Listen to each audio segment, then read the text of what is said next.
I immediately put up a temporary closure sign at my diner and headed towards the apartment where my son and his wife lived.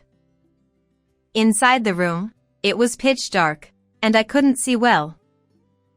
It was chilly, and it didn't seem like the heating was on. Calling out the names of my 2 grandchildren, I entered the room. Kathy, Tony. It's Grandma. As I moved further in the dimly lit living room, 2 small figures were moving. When I turned on the lights, there was Kathy, painfully thin, in the freezing room. Beside her, Tony was trembling, eating a banana from Kathy's hand. 4 anxious eyes were staring at me. Kathy, Tony. Unable to resist, I hugged them both. Kathy and Tony clung tightly to me, sobbing loudly. Little hands gripped my body tightly. How scared they must have been. Their mother collapsed and hadn't returned since going to the hospital. They felt like it would burst from fear. Thinking about their feelings, my heart ached. Their father, Mike, wasn't here. When I called to ask where he was, he laughed and replied, "On a trip with the family. Coming back tomorrow." "I see. Safe travels then." With that, I hung up the phone. Later, when he returned home, he would witness an unbelievable scene. I'm Beth.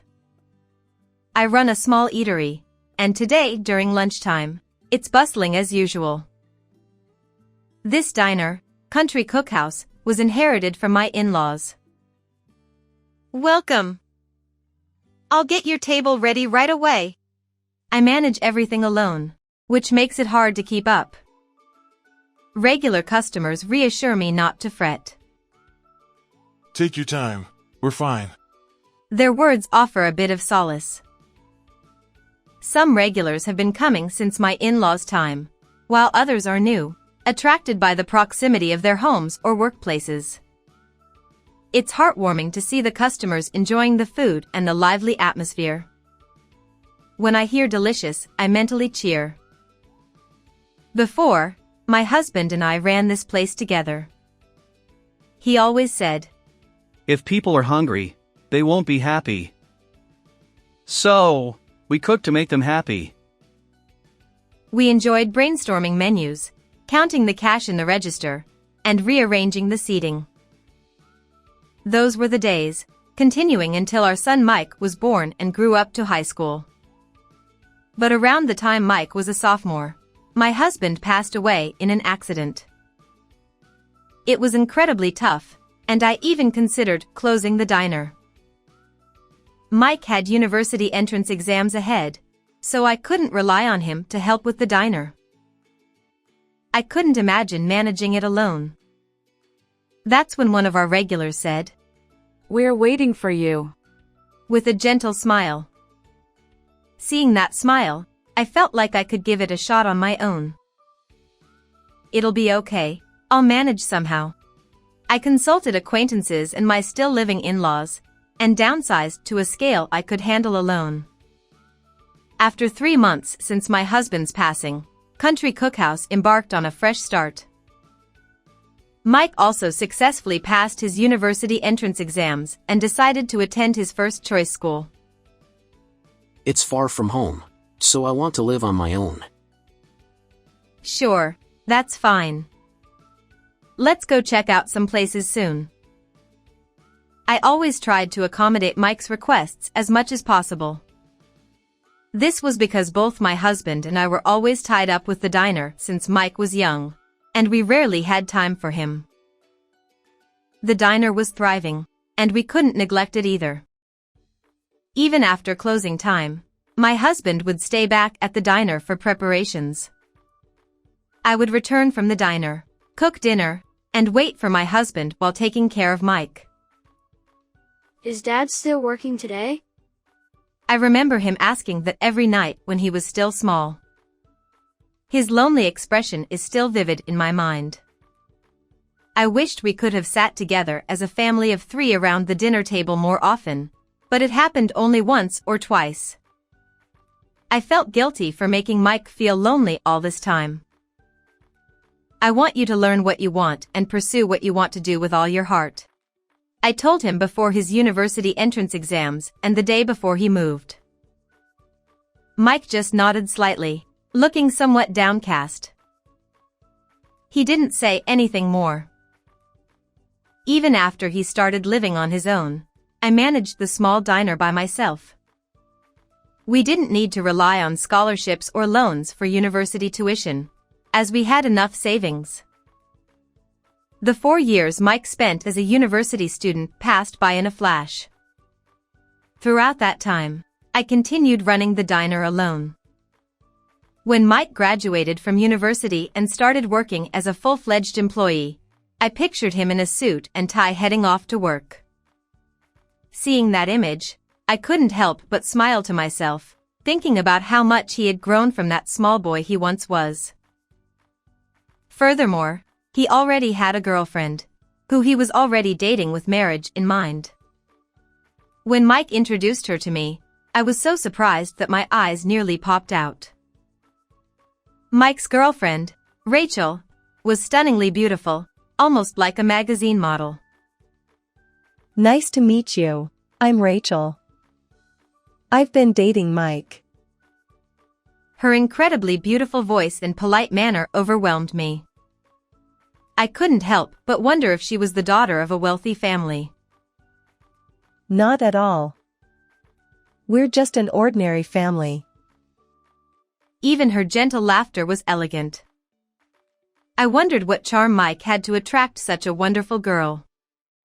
It seemed like they were already living together, or rather, Mike had moved into Rachel's place. What can I do? My room is next to a noisy neighbor's. Come on, Mike. It's okay. I originally rented a slightly larger room, so it's just right. Rachel's bright words were like a lifeline. Her polite language, elegant gestures, and that radiant smile, I couldn't help but take a liking to her. I know my son can be like this, but please take care of him, I said, unable to resist. And so, the two of them happily got married, and 3 years later, they had 2 children. The firstborn was a girl named Kathy, and the second was a boy named Tony. I've become a grandmother. I mused as I spoke softly to my husband's photo. On anniversaries and special occasions, I always made sure to buy slightly fancier sweets than usual. It was the same on the days my 2 grandchildren were born. Even after the children were born, Rachel would find time to visit the diner. Hello, mother-in-law. Oh, welcome. Rachel, what about your work? Since the children were born, I switched to a job I can do from home. Well, it's an age where such things are possible. I marveled, looking back and forth between young Kathy and Tony. Even these small children would grow up eventually and stand on their own, just like Mike. Thinking about it made children seem even more mysterious and fascinating. As my wrinkles increased, Kathy had grown into an elementary school student without me even noticing. Kathy, how old are you now? I asked one day when she came to the diner. I'm 6 now, and I'll be 7 on my next birthday. She replied with such a mature answer that it was hard to believe she was still in elementary school. She must take after her mother, Rachel said, mentioning how helpful Kathy was with her younger brother. They don't even fight, they get along so well. Rachel proudly boasted, beaming as she spoke. Everything seemed to be going smoothly, as if everything was leading to a bright future, but it wasn't the case. I had one worry, Mike. He had a personality that couldn't stick to a job for long. He quit the company he joined right after graduating from college in less than 6 months. There's too much to do. It's not worth the pay. Then he found another job. But he left this one too within 3 months. I can't do what I want, and it's impossible without remote work these days. If you keep changing jobs like this all the time, you won't achieve anything. It's not my fault. It's because of the bad economy. He'd always find some excuse to quit whenever something didn't suit him. Seeing him like this, I just shrugged my shoulders. If you're not working, then you must be taking care of Kathy and Tony, I assumed. Huh? No, I'm not. Rachel takes care of them, so I'm not involved. He replied. It was Rachel who supported the household in place of Mike. Even when talking to me, Mike was glued to his smartphone screen. I wondered what he was so eagerly looking at. Hey, Mom, take a look. I have a hobby of exploring restaurants, so I upload them on social media. When he showed me his screen, there were rows of photos of various restaurants, delicious-looking pizzas, pastas, fried chicken, and large steaks. Mike talked about his number of followers and likes, but it all went over my head. Why don't you work properly instead of fooling around like this? I asked. It's not playing around, it's serious. I'm aiming to become an influencer. What's that? Never mind. Mom, follow me and like my posts. I don't understand that. Give me your phone. I'll install this app and do this and that. With quick finger movements, he swiftly set up an account and showed me which button was for a like and how to view posts. But after he left, it was all still Greek to me. I don't get any of this. It's beyond me. I sighed, putting my smartphone aside and focusing on keeping the diner's accounts. Sometimes during video calls with Rachel, I found out she was also asked to check Mike's social media posts. But there were more important things to focus on nearby. I preferred video calls with Kathy and Tony over social media. Mike had helped out in my diner briefly when he was unemployed before. His reason was that it seemed easier than a corporate job. Although no job is easy, I appreciated his help in the diner. Besides, I heard that these days, it's becoming less common for children to take over their parents' businesses. I had no intention of forcing Mike to take over, and I planned to gracefully close the diner when the time came. However, perhaps there had been some change in Mike's mindset. I dared to hope that he might want to take over the diner. I happily put Mike to work in the diner, letting him guide customers and take orders. He got along well with regulars, engaging in friendly conversations, which was refreshing to see. The first week seemed to start well. I thought, maybe this suits him better than a corporate job after all. However, from the following week, Mike began to slack off gradually. He hardly took orders or did any cleaning or guiding customers. Not only that, he started browsing social media in front of customers. And regardless of whether they were regulars or newcomers, he would ask them to follow and like his posts. The next day, Mike didn't show up for work, even though it was his scheduled shift. Mike, where are you? Are you off today? I'm quitting that job. It's tougher than I thought. From then on, he didn't answer my calls no matter how many times I tried, and I ended up running the diner alone as before. Eventually, Mike stopped coming to the diner altogether within 10 days. Since then, he focused more on social media than anything else. On the other hand, Rachel seemed to be juggling multiple jobs lately, sacrificing her sleep. I worried she might collapse someday, but Mike showed no signs of concern. He didn't even think about giving up his restaurant tours and social media posts. During our occasional video calls, Rachel let slip her true feelings. I just wish he could earn a bit more, she said, sounding unusually dejected, her shoulders drooping. Her lovely smile had vanished, and her usually clear voice sounded somewhat hoarse.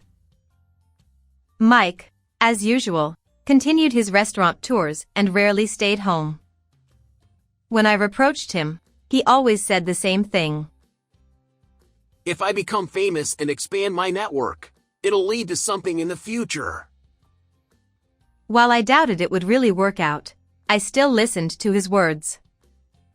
But deep down, I also felt a desire to support Mike if he could make a living doing what he wanted. Somewhere in my heart, I harbored the naive thought of letting Mike pursue his dreams.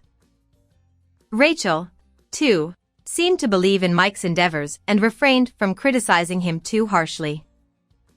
Indeed, thanks to his initiative, his number of followers and likes had increased slightly.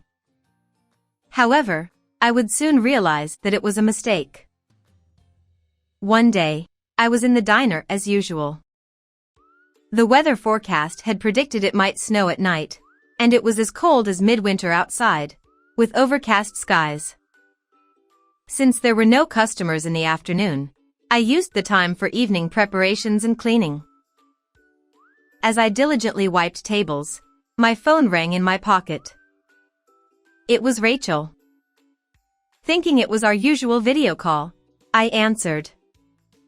But the voice on the other end was very weak. Mother-in-law, I'm sorry to bother you, but there's something I need to tell you.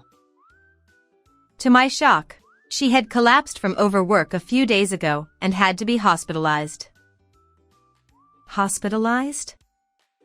How are you feeling now? Is your body okay?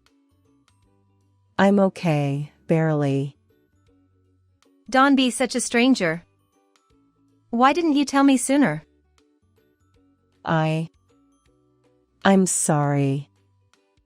I tried to, but Mike said it wasn't necessary. Mike? He said he'd take care of the kids himself.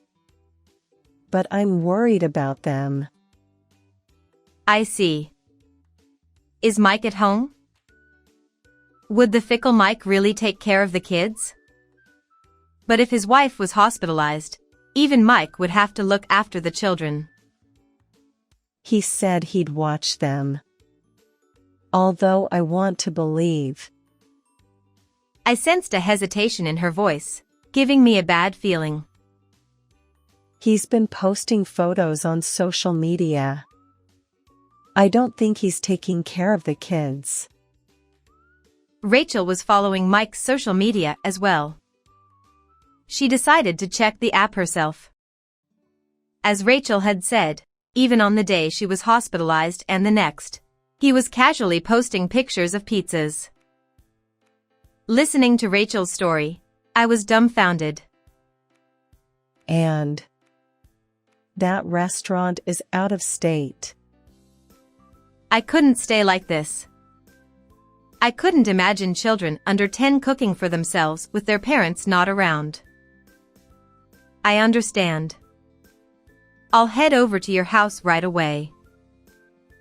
Can I come too? No, Rachel, you need to rest properly. I ended the call a bit sternly. Otherwise, she might really try to come along. Since she was under a doctor's orders not to move, she shouldn't push herself. I immediately put up a sign indicating the diner was temporarily closed and headed to the apartment where my son and his family lived. It's about a 30-minute drive away. I'm glad I had the spare key for emergencies. I hurriedly unlocked the door and stepped inside. Kathy! Tony! Where are you? The room was pitch black, making it hard to see. As I took a step forward, I bumped into something like a plastic bottle. In the silence, I took another step forward. It was chilly in the room, and it didn't seem like the heating was on. Kathy, Tony. It's Grandma. As I moved further in the unlit living room, two small figures moved. When I turned on the light, there, in the freezing room, was Kathy, painfully thin.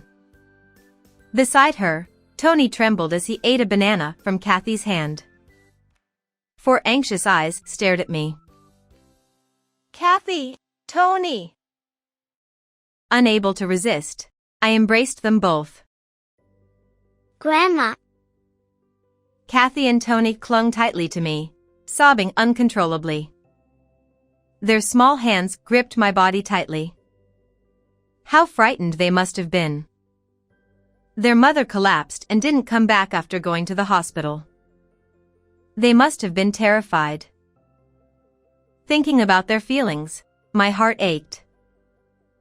I'm sorry I didn't realize sooner. Everything's okay now. I turned on the heating and pulled out their jackets until the room warmed up. I boiled water in the kitchen and brewed hot cocoa. Kathy and Tony both drank the cocoa from their mugs, looking pleased. I hadn't seen Mike so far. In fact, I hadn't even seen anything that looked like his shoes. Hoping it was all a mistake, I called Mike. He answered immediately. Hey, Mom. What's up? He chuckled as he spoke.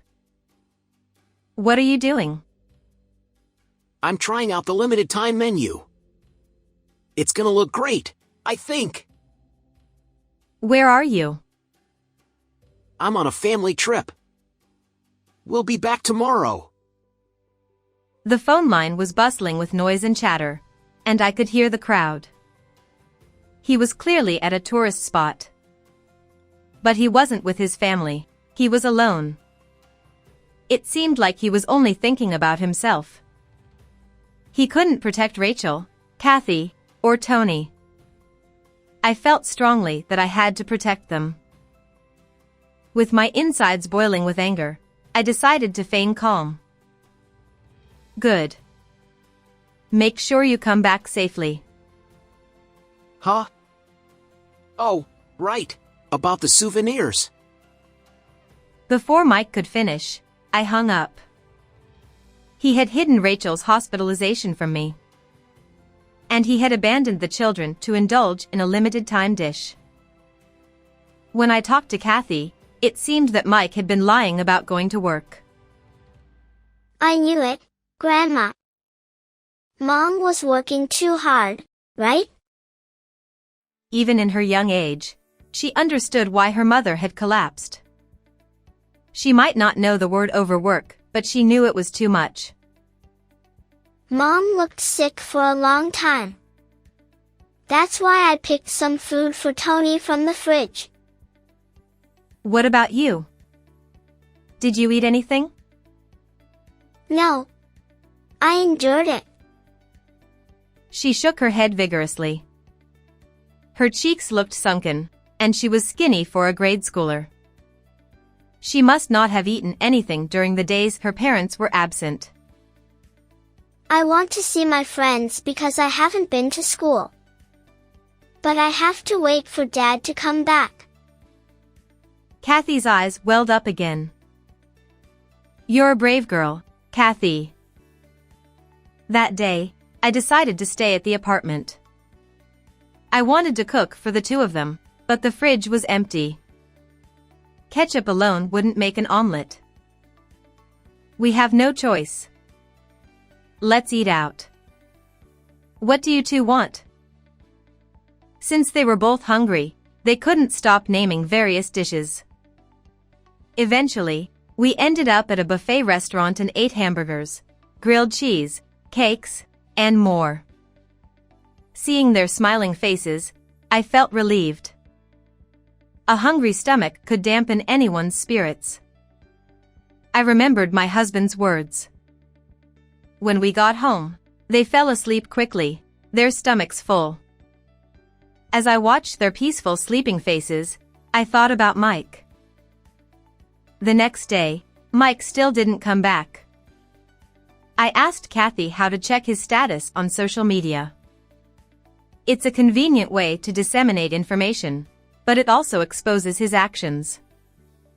Today, it said he was eating hamburgers at another restaurant. That son. Just wait and see. I once took the children to the hospital where Rachel was hospitalized. It seemed she was just about to be discharged. At the entrance, Rachel, Kathy, and Tony were delighted to reunite. But why are you here? I can't forgive what my son is doing. Come to my place. But we don't want to cause you trouble. The one causing trouble is us. I'm sorry for what my son did. Then, I whispered a plan. Rachel was surprised for a moment but then decided to act. In the end, Mike returned a week after saying he would come back. However, his returning home was like returning to an empty shell. Huh. What's this? Even this he posted on social media, treating it as material for jokes, which left me dumbfounded. Just minutes after posting, he showed up at my diner. Hey, listen to this. Mom! Rachel and the kids! He started talking as if he couldn't believe it himself. When I got home, there was no one, and nothing. So?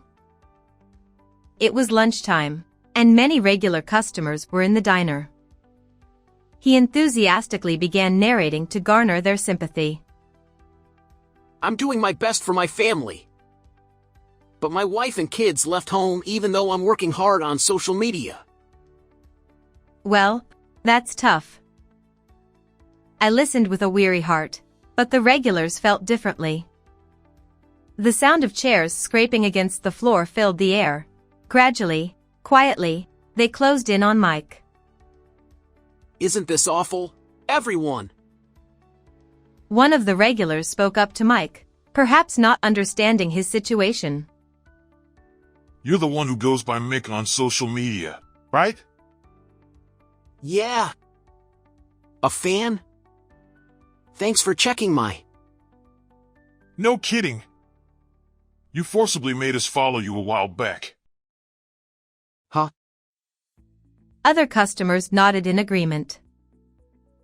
After I was tired of too many annoying notifications, I found you've been messing around with free toppings, dismissing the food as bad after just one bite. No, that was just a joke. And apparently, you didn't even take care of your wife and kids properly, just playing around. Well, I was doing that to become an influencer and earn money. What influencer? That regular customer scolded Mike with a red face. Others joined in, condemning him one after another, and the diner echoed with their angry voices. Before Mike arrived, I explained the situation to the regular customers. Rachel canceled the apartment lease as soon as she was discharged from the hospital. Now, she's living with Kathy and Tony in my house because Mike wasn't providing for the family and was going on restaurant tours alone.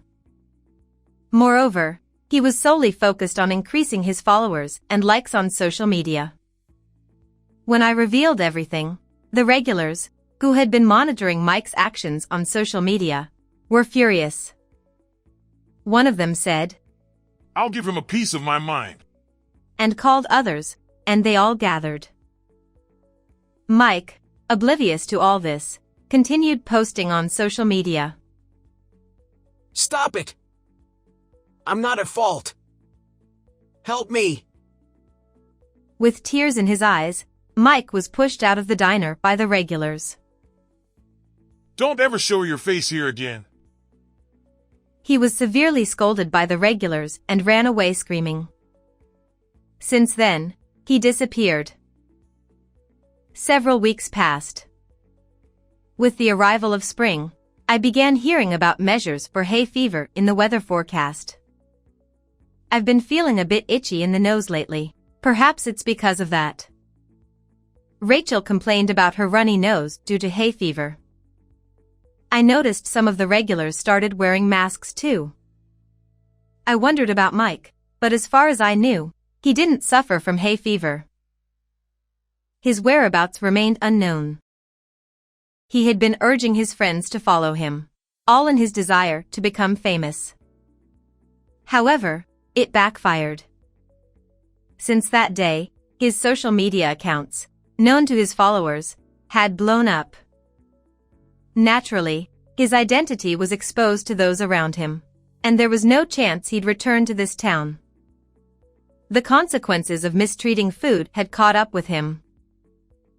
While living with Rachel and grandchildren, I continue to manage the diner as usual. We recently created a website for the diner, allowing customers to make reservations via smartphones. Rachel, being a web designer, found it easy to handle. The website also reflects the spirit of the diner and the values inherited from our parents-in-law, as well as a section about my husband.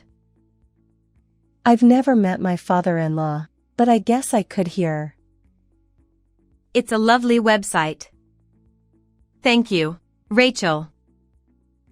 Her contributions don't end there. We've systematized inventory management and sales accounting, making daily bookkeeping much easier. What used to be done manually is now calculated automatically when inputted into the computer. It's quite convenient. Even I, who wasn't used to smartphones, quickly adapted. With the ability to handle reservations over the phone, our customer base has expanded. Kathy starts dropping by the diner after school and handles phone calls confidently. Hello, this is Country Cook House. Yes, are you making a reservation? Even though she's a bit hesitant, she refuses to let me take over, shaking her head confidently. Our recommendation is the fried chicken. It's seasoned with garlic powder and crispy when freshly fried. Watching her respond while looking at her notes captivates the regulars. They're all smitten by her cuteness. I wonder if she'll take over the diner someday. But for now, I'm running the diner as usual, thinking about it. How did you like this story? Please subscribe to the channel. See you in the next video.